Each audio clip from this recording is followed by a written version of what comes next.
This past November, the Rosen family from Miami, Florida, was celebrating the birth of a new baby boy. Everybody was really excited and all the preparations for the bris were underway. There was just one minor detail that still had to be taken care of. We were trying to choose a name to name our new baby, and we didn't have any clarity, any name in particular that we wanted to name. So Mrs. Rosen decided to pick up a phone and call her father and ask him for a suggestion. He told her that naming a child is a very special parental experience. Parents have this special divine assistance in knowing what to name their child. So he advised her to use her intuition, her gut feeling. But then he said, if you can't come up with any ideas, let me just mention that we had a very special grandfather in the family. His name was David Chai. My father suggested that we sleep on it, and the morning of the bris, we look at the baby and see if we have a strong feeling when we look at him, knowing what the name should be. The morning of the bris, Mr. and Mrs. Rosen finally came up with a right name.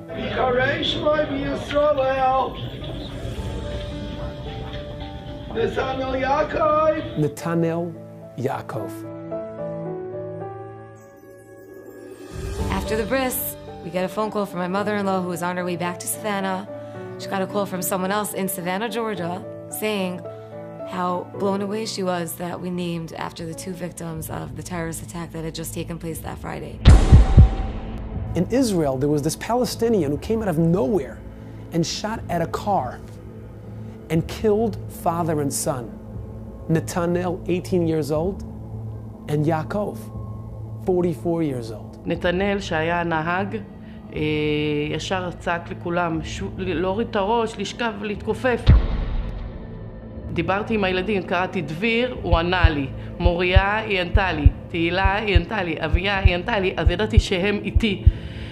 עוד לא הספקנו להוריד את הראש, אני ראיתי שיעקב נופל, והוא לא צעק, אז הבנתי שהוא נהרג. על נתנאל נהיה שקט, אז הבנתי. It was Friday right before Shabbos, and our bris was Sunday, and at that point we hadn't heard, so we had no clue about this attack. הסיבה שהם קראו זה לא כי הם שמעו על הסיפור ואז בעקבות זה הם קראו, אלא היה איזה חיבור נשמות של עם ישראל שגרם להם להחליט לקרוא לתינוק את השמות של אח שלי ואבא שלי, נתנאל ויעקב.